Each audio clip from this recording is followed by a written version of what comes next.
வணக்கம் நேயர்களே. நீங்க எப்போவாவது இத பத்தி யோசிச்சு பார்த்திருக்கீங்களான்னு எனக்கு தெரியல. ஆனா இது ரொம்ப சுவாரஸ்யமான ஒரு விஷயம். ஹம். எந்த விஷயத்த பத்தி சொல்றீங்க?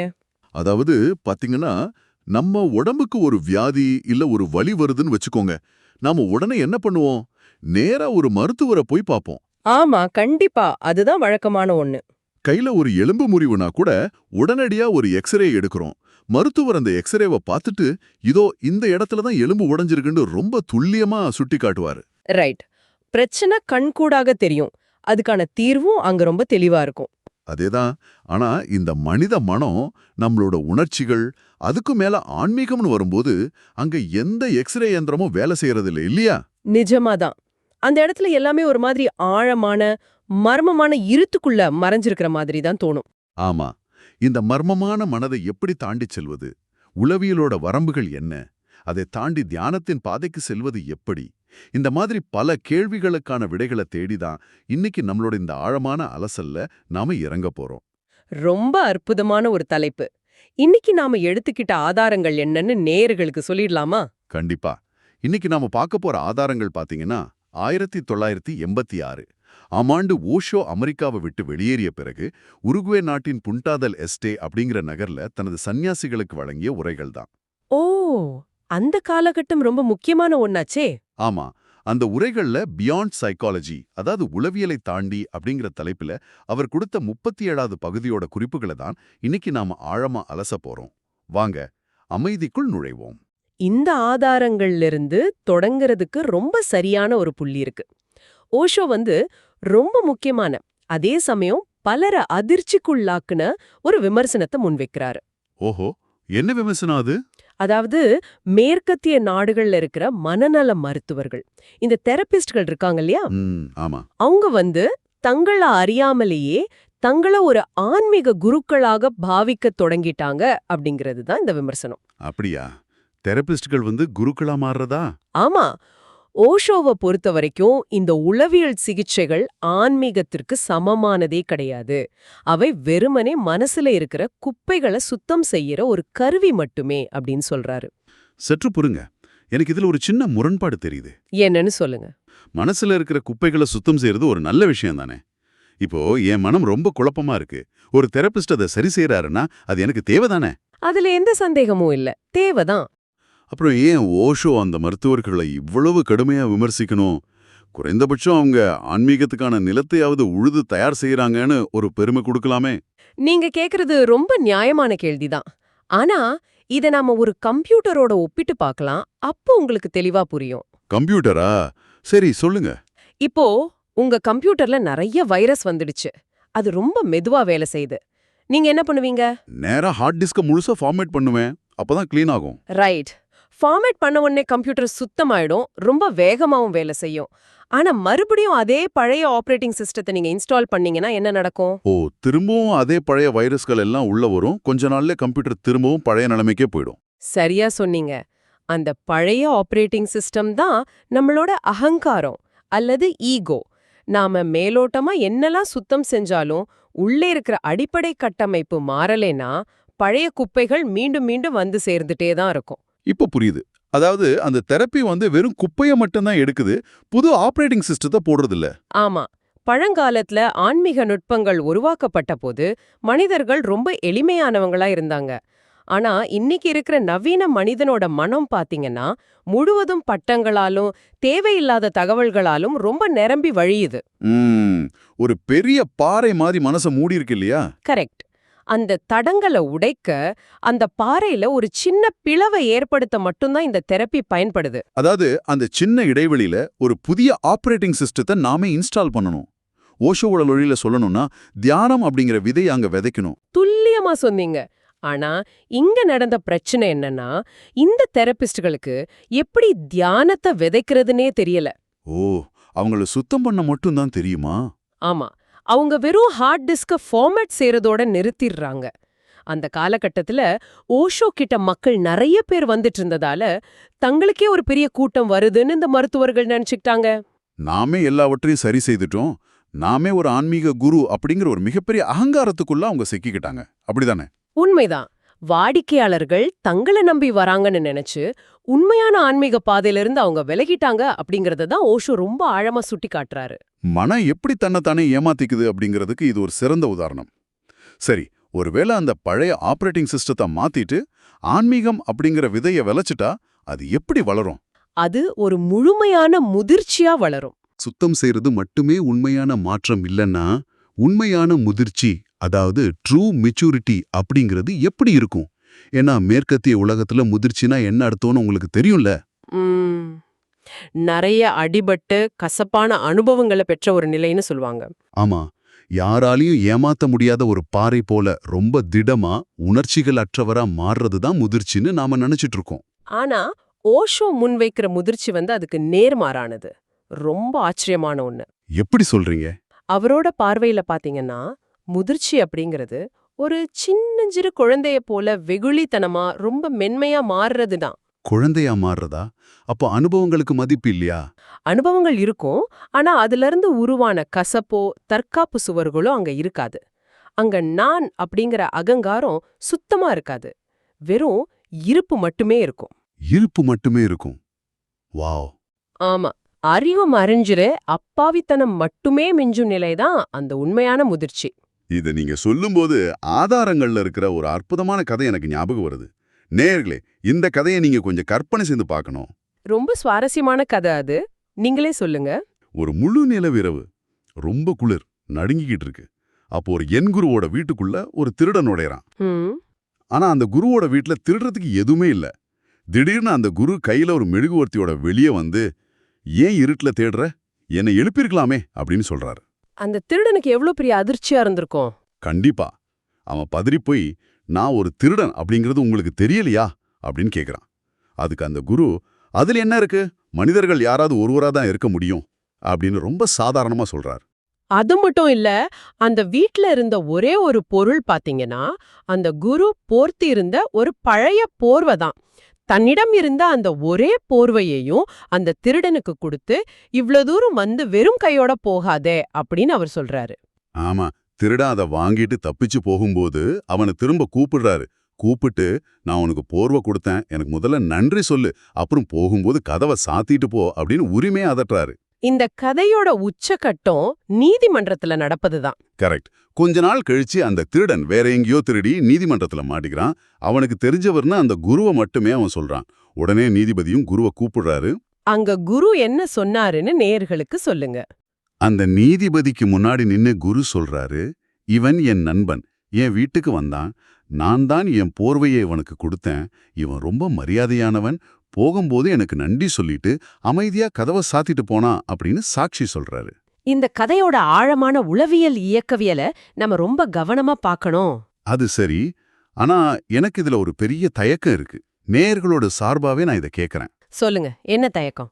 நிஜ உலகத்துல ஒரு திருடனை இப்படி நம்புறது எவ்வளவு ஆபத்தானது. அவனுக்கு தான் ஒரே போர்வையை கொடுப்பதும், அவனுக்காக நீதிமன்றத்துல இப்படி சாட்சி சொல்றதும், இது நிஜ உலகத்துக்கு செட் ஆகுமா? இது ஒரு முட்டாள்தனமாகவும் தன்னைத்தானே பழிக்கடாவா ஆக்கிக்கிறதாவும் இல்லையா? நீங்க கேக்குறது நியாயம்தான்.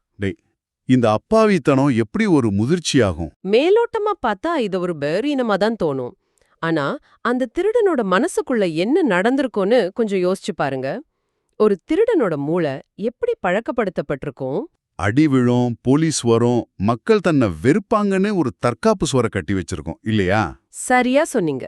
அவனோட மூளை எப்பவுமே ஒரு சண்டைக்கு தயாராகவே இருக்கும். ஆனா அந்த ஜென்குரு அங்க எந்த எதிர்ப்பையுமே காட்டல. அவனை கணிக்கவோ அவனை ஒரு திருடன்னு தீர்ப்பளிக்கவோ அவர் முற்படல. ஓ, எதிர்பார்க்காத ஒரு அன்பை காட்டின உடனே அந்த திருடனோட மூளை குழம்பிடுதுன்னு சொல்றீங்களா? 100க்கு 100 உண்மை. அந்த திருடனால தன்னோட தற்காப்பு சுவரை தொடர்ந்து வச்சிருக்க முடியல. ஏன்னா அங்க தாக்குதலே இல்லையே. ஆமா, தாக்குதல் இருந்தாதானே தற்காப்பு தேவைப்படும். அந்த குருவோட குழந்தைத்தனமான எந்த எதிர்பார்ப்பும் இல்லாத அந்த அன்பு திருடனோட அகங்காரத்தை சுக்குநூறா உடைச்சிடுச்சு. தன்னை ஒரு மனுஷனா ஒரு நண்பனா பாக்குற ஒருத்தர்கிட்ட அவன் எப்படி திருடனா இருக்க முடியும்? இது ரொம்ப ஆழமான பாயிண்ட். அதனாலதான் நீதிமன்றத்துக்கு வெளியே அந்த திருடன் குருவோட கால்ல விழுறான். என் வாழ்நாள்ல யாருமே என்ன ஒரு நல்ல மனுஷன்னு சொன்னதில்ல, உங்க காலடியிலேயே இருந்து நீங்களாகவே நான் மாற விரும்புறேன் அப்படின்னு சொல்றான்.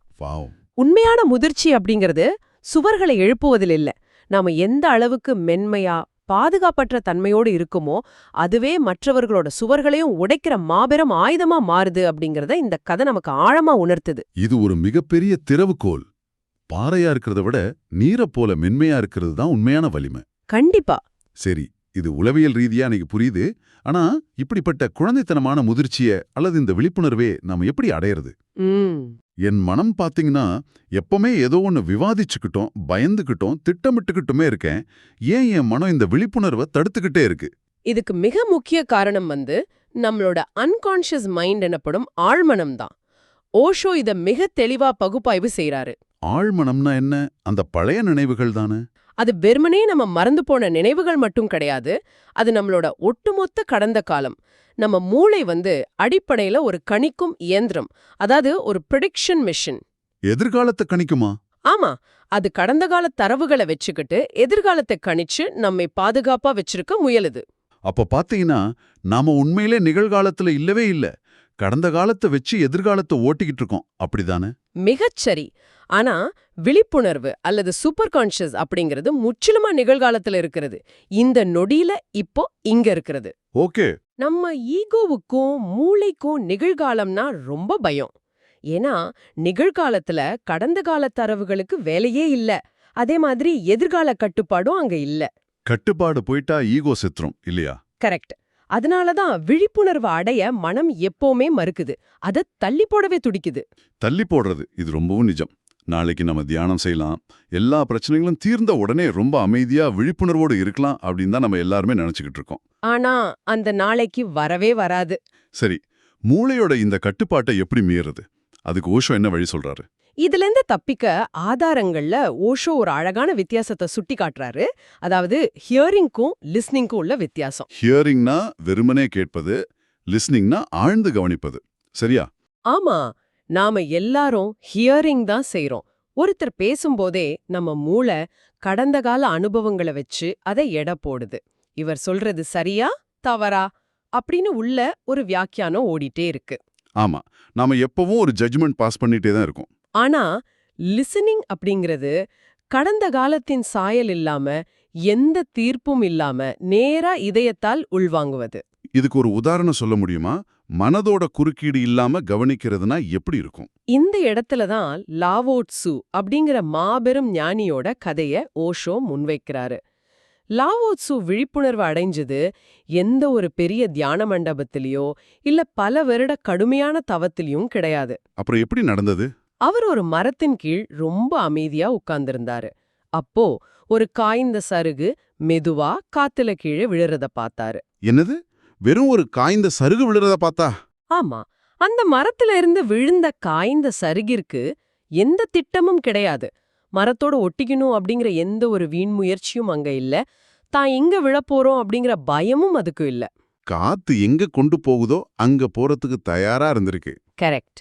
இயற்கையின் மீது முழு நம்பிக்கையோட அது மெதுவா கீழே விழுந்தது. அந்த லெட் கோ அப்படின்னு சொல்றோமே, அந்த முழுமையான அர்ப்பணிப்ப லாவோ ட்சு எந்த ஒரு மனதின் குறுக்கீடும் இல்லாம ஆழ்ந்து கவனிச்சாரு. அதாவது லிசன் பண்ணாரு. அந்த நொடியே அவருக்கு விழிப்புணர்வு ஏற்பட்டுடுச்சு இல்லையா? ஆமா, நம்ம மூளையோட கணிக்கும் இயந்திரத்தை நிறுத்திட்டு இயற்கையோட ஓட்டத்தோட நம்ம இணைச்சுக்கும் போது விழிப்புணர்வு எந்த நொடியில வேணாலும் நிகழலாம். நேயர்களே, சற்று கற்பனை செய்து பாருங்க. நீங்க இப்போ ஒரு கடும் டிராஃபிக்ல சிக்கிக்கிட்டு ஆபீஸ்க்கு லேட் ஆயிடுச்சேன்னு ஸ்டீரிங்க இறுக்கமா புடிச்சுக்கிட்டு ரொம்ப எரிச்சல் அடைஞ்சிட்டு இருக்கீங்கன்னு வைங்க. நீங்க தான் அந்த காத்தோட போராடுற இலை.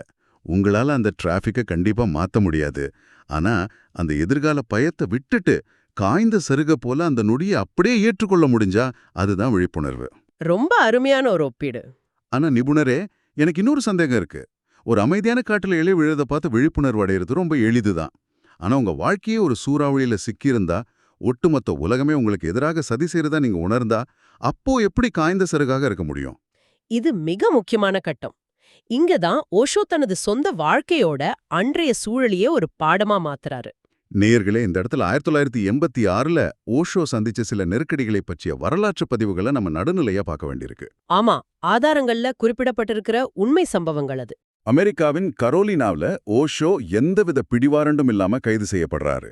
அவருக்கு நெருக்கமானவங்களுக்காக கட்டப்பட்ட $75,000 பெயில் பணம் பறிமுதல் செய்யப்படுது. அது மட்டும் இல்லாம அமெரிக்க நீதித்துறையிலிருந்து ஒரு வினோதமான கடிதம் வருது. அந்த கடிதத்துல என்ன சொல்லியிருந்தாங்க? அதுல அவர் மீது தற்போது எந்த வழக்கும் இல்லைனும், ஆனா எதிர்காலத்துல அவர் ஏதாவது ஒரு அமெரிக்க அதிகாரிய தாக்குனா அவர் மீது வழக்கு பதியப்படணும்னு ஒரு மிரட்டல் துணியில சொல்லியிருந்தாங்க. ஓஹோ! சுருக்கமா சொல்லணும்னா அவரை ஒரு மூலையில முடக்கி உலக நாடுகள் எல்லாமே அவருக்கு எதிரா ஒருங்கிணைஞ்சு செயல்படுறது போன்ற ஒரு சூழல். மிகச் சரியான பதிவு. இந்த சூழ்நிலையை பயன்படுத்திட்டு தான் அந்த தெரபிஸ்டுகள் தங்கள பெரிய குருக்களா முன்னிறுத்துறாங்கன்னு ஓஷோ சொல்றாரு. ஆனா தன்னை சுத்தி இவ்ளோ பெரிய புயல் வீசும் போதும் ஓஷோ முன்வைக்கிற தத்துவம் நம்மள ரொம்ப வியக்க வைக்குது. எனக்கும் அந்த ஆச்சரியம் இருக்கு. இது வலை இல்லாத ஒரு கயிற்றின் மேல் நடக்கிறது போன்ற ஒரு நிலை. எந்த பாதுகாப்பும் இல்லாத உச்சக்கட்ட பாதுகாப்பற்ற நிலை. ஆமா, ஒரு எக்ஸ்ட்ரீம் இன்செக்யூரிட்டி. நாளைக்கு சிறைக்கு செல்வோமா இல்ல கொல்லப்படுவோமான்னு கூட தெரியாத ஒரு பயம். இத ஓஷோ எப்படி எதிர்கொள்றாரு? இந்த நிலையில விழிப்புணர்வோட இருக்கிறது நிஜமாவே சாத்தியமா? ஓஷோ இத ஒரு சாபமா பார்க்கல, ஒரு வரமா பார்க்க சொல்றாரு. அவர் தன் சீடர்கள் கிட்ட இந்த பாதுகாப்பற்ற நிலைய கண்டு பயப்பட வேண்டான்னு ரொம்ப தெளிவா சொல்றாரு. பாதுகாப்பற்ற நிலைய வரமா பார்க்க சொல்றாரா? ஆமா, நாம எல்லாரும் ஆழமா புரிஞ்சுக்க வேண்டிய ஒரு உண்மை இதுதான். மனித வாழ்க்கை என்பதே அடிப்படையில பாதுகாப்பற்றதுதான். நீங்க எவ்வளவு பெரிய கோட்டையில இருந்தாலும் சரி, நாளைக்கு என்ன நடக்கும் அப்படிங்கிறது யாருக்கும் தெரியாது. உண்மைதான். ஓஷோவிற்கு அரசுகள் இதை வெளிப்படையா உணர்த்தியிருக்கு. அவ்வளவுதான் வேறுபாடு. அதாவது பாதுகாப்பின்மை அப்படிங்கிறது அவங்களுக்கு மட்டும் புதிதா நடக்கல. நீங்க, நான், இந்த உலகத்துல உள்ள எல்லோருக்குமே அதுதான் நிதர்சனம்னு சொல்றீங்க. முற்றிலுமா. ஆதாரங்கள்ல ஒரு மிக ஆழமான ஒப்பீடு வருது. இயேசு கிறிஸ்து சிலுவையில் அறையப்படுவதற்கு முந்தைய நாள் நடந்த அந்த கடைசி இரவு விருந்து, த லாஸ்ட் சப்பர். நாளைக்கு நாம கொல்லப்படுவோம் அப்படிங்கிறது இயேசுவுக்கு உறுதியா தெரிஞ்சுது. அந்த மரணத்துல கூட ஒருவித நிச்சயத்தன்மை இருந்தது. அதாவது சர்டனிட்டி இருந்தது. ஆமா. ஆனா ஓஷோவோட சூழல்ல நாளை என்ன நடக்கும், எங்கு செல்வோம் அப்படிங்கிறதே தெரியாத முழுமையான நிச்சயமற்ற தன்மை, அல்டிமேட் அன்சர்டனிட்டி அங்க இருக்கு. இதை எப்படி அவர் சமாளிக்கிறாரு? ஓஷோ ரொம்ப அழகா சொல்றாரு. நாளை என்ன நடக்கும்னு தெரியாததால உங்களால நாளைக்காக திட்டமிடவே முடியாது. அதனால உங்களுக்கு மிச்சம் இருப்பது இந்த ஒரு நொடி மட்டுமே. இந்த இன்றைய பொழுதை முழுமையாகவும் தீவிரமாகவும் வாழுங்கள். வாவ்! பாதுகாப்பின்மை அப்படிங்கிறது உங்களை எப்பவுமே நிகழ்காலத்துல பிடிச்சு வைக்கும் மிகச்சிறந்த கருவின்னு அவர் சொல்றாரு. பாதுகாப்பின்மையை கொண்டாடுவது நம்ம மூளையோட அந்த கணிக்கும் இயந்திரத்தை செயலிழக்கச் செய்ய இதைவிட சிறந்த வழி வேற இருக்கவே முடியாது. நாம இந்த ஆழமான அலசலோட இறுதிப்பகுதிக்கு வந்துட்டோம். ரொம்ப சீக்கிரமா நேரம் போன மாதிரி இருக்கு. ஆமா, இன்னைக்கு நாம உளவியலோட வரம்புகள்ல தொடங்கி வெறும் குப்பைகளை சுத்தம் செய்வது ஆன்மீகம் ஆகாது அப்படிங்கறத பார்த்தோம். அப்புறம் அந்த ஜென் குருவோட கதையின் மூலமா நமது சுவர்களை உடைக்கும் குழந்தைத்தனமான முதிர்ச்சியை பத்தி புரிஞ்சுக்கிட்டோம். ஆமா, அதுக்கப்புறம் கடந்த கால மனதின் பிடியிலிருந்து விடுபட்டு காய்ந்த சருகை போல எப்படி இருக்கணும்னு பார்த்தோம். கடைசியா உச்சகட்ட பாதுகாப்பற்ற தன்மையை எப்படி ஒரு வரமா பாக்குறதுங்கிற வரையிலும் ஒரு அற்புதமான பயணத்தை நம்ம மேற்கொண்டிருக்கோம். ஆமா, இதையெல்லாம் நம்ம அன்றாட வாழ்க்கையோட பொருத்தி பார்க்கறது தான் நம்ம பெற்ற அழிவிற்கு செய்யும் நியாயம். நிச்சயமா. இப்போ நேயர்களாகிய உங்களை பார்த்து நான் ஒரு இறுதி கேள்வியை முன்வைக்க விரும்புறேன். கேளுங்க. உங்களோட வாழ்க்கைய சற்று யோசித்து பாருங்க. நிலையான வேலை, சொந்த வீடு, மருத்துவ காப்பீடு, வங்கி இருப்பு அப்படின்னு பாதுகாப்பு அப்படிங்கிற ஒரு மாபெரும் மாயையை சுத்தி தான் உங்க ஒட்டுமொத்த வாழ்க்கையும் ஓடிக்கிட்டு இருக்கா. இந்த மாயையான பாதுகாப்பை நம்பி நீங்க ஒவ்வொரு நாளையும் எந்த உணர்வுமே இல்லாம ஒரு தூக்க கலக்கத்திலேயே வாழ்ந்து கொண்டிருக்கிறீங்களா? நாளை என்பது யாருக்குமே நிச்சயமற்றது. இந்த நொடியில அந்த பாதுகாப்பு கோட்டை சுக்குநூறாங்க உடையலாம் அப்படிங்கறத நீங்க ஆழமா உணர்ந்தா, என்றைக்கோ வரப்போகும் அந்த பாதுகாப்பிற்காக ஓடாம உங்களுக்கு கொடுக்கப்பட்டிருக்கும் இந்த இன்றைய பொழுதை நீங்க எவ்வளவு விழிப்புணர்வோடு எவ்வளவு தீவிரமாக வாழ்வீர்கள்? கொஞ்சம் யோசித்து பாருங்க. இவ்வளவு நேரம் கேட்டதுக்கு ரொம்ப நன்றி. இந்த Tamil voice reach channel monetisation எல்லாம தான் நடக்குது. இந்த ஆடியோ புத்தகம் உங்களுக்கு பயன் தருது என்று நினைத்தால் இந்த முயற்சி தொடர்ந்து போக உங்க ஆதரவு மிகவும் உதவும். என்னுடைய அந்த முயற்சிக்கு நன்கொடை அளிக்க விருப்பம் இருந்தால் டிஸ்கிரிப்ஷன்ல கொடுக்கப்பட்டுள்ள UPI ID மூலம் வழங்கலாம். உங்களால் முடிந்த அளவு போதும். சிறிய ஆதரவும் பெரிய உதவிதான். இந்த வீடியோ உங்களுக்கு பயனுள்ளதாக இருந்தால் சப்ஸ்கிரைப் பண்ணுங்க, மற்றவர்களுக்கும் பகிர்ந்து கொள்ளுங்கள். இந்த கருத்துக்கள் அவர்களுக்கும் தேவையாக இருக்கலாம். லைக் பண்ணுங்க, உங்க கருத்துக்களை கமெண்ட்ல பகிருங்க. மனப்பூர்வமான நன்றி. நன்றி.